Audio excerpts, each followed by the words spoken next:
Hi students, welcome to week 2. This week you're going to learn how to make an informed decision about majors, transferring colleges, and also choosing a career.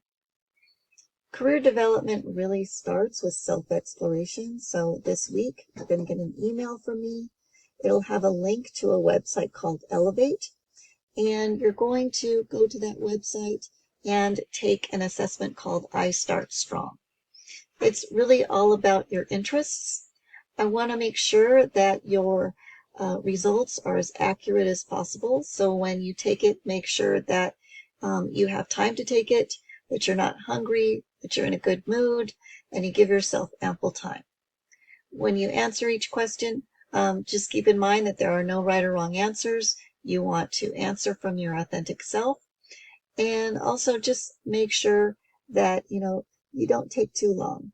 First thought is best thought.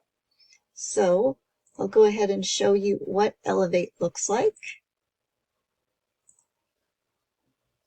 So you're going to go to the Elevate website. You're going to register. You'll hit next, and then you're going to select I Start Strong. You should get your results around May 8th.